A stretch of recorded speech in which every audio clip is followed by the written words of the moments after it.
CMV, we shouldn't celebrate female characters because they are female. We should celebrate them because they are good characters. For there to be good female characters, there have to be female characters first. And with the female characters, I mean independent ones, not just damsels to be rescued or eye candy for our hero.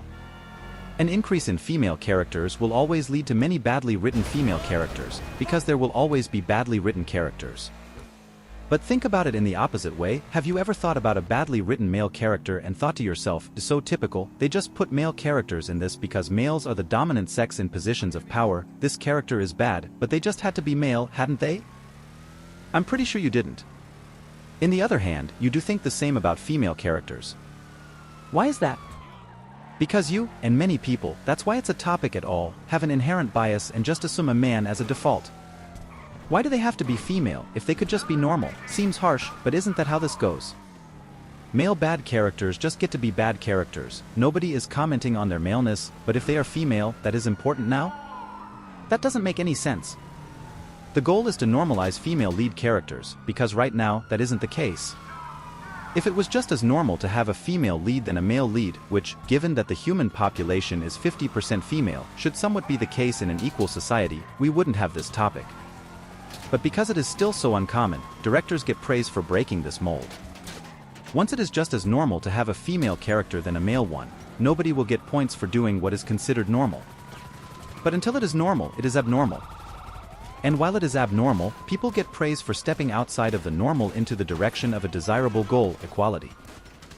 When people celebrate the inclusion of strong female role models in films, aren't they usually just celebrating the fact that the film industry has become more inclusive?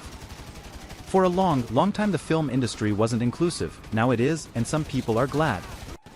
Yes, there are tons of poorly developed characters in Hollywood blockbusters. These films are developed with Chinese audiences in mind, so producers prefer characters with little nuance who will translate well to a foreign audience. But it's not like there weren't tons of poor character development in earlier periods in Hollywood. I just think it's gotten worse. This is a separate issue from gender roles, and I'm not sure why you think they're linked.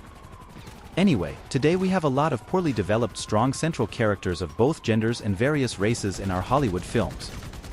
While I don't celebrate the aesthetic quality of these products, I do celebrate the inclusiveness. Before, a lot of Hollywood blockbusters were poorly written and sexist. Now they're just poorly written. Isn't that progress? The real issue is that you shouldn't attack female characters for being bad unless you also, equally, attack male characters for being bad the same way you attack female characters for being bad. If you do, then obviously you're being sexist, pretty much by definition. And that's enormously common in fandom.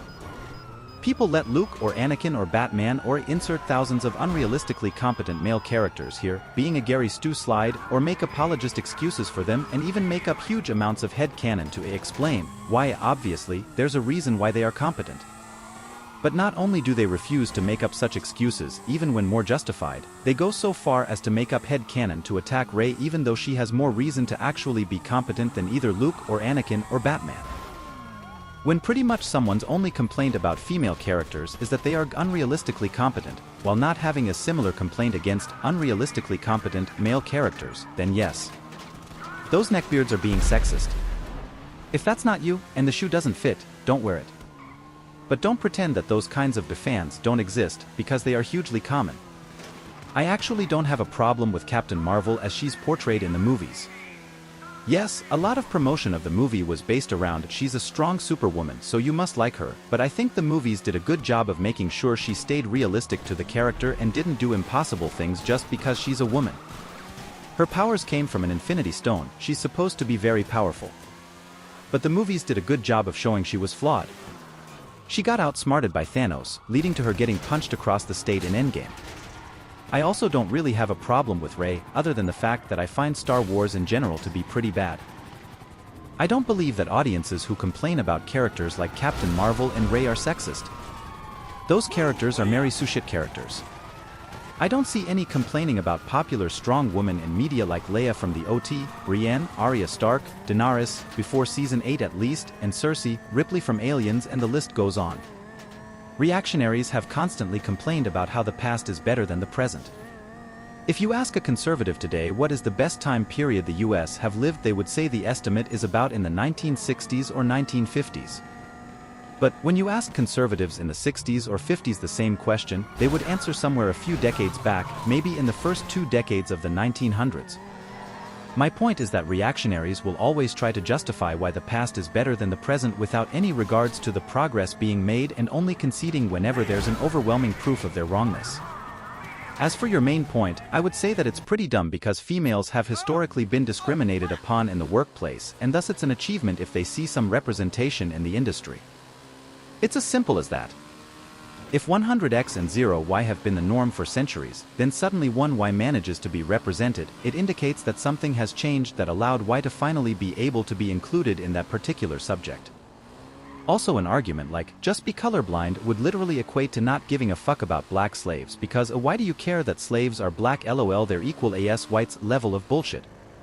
I didn't think I cared about male or female leads until I saw Wonder Woman. As a woman, I loved the movie and her. I think it is amazing to see little girls have a superhero to look up to and dress like. I know there are other examples, but this is the one that immediately comes to mind.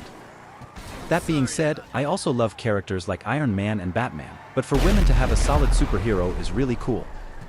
I don't think bad female characters should be celebrated just for being female, but the well-thought-out ones are a big deal to some of us.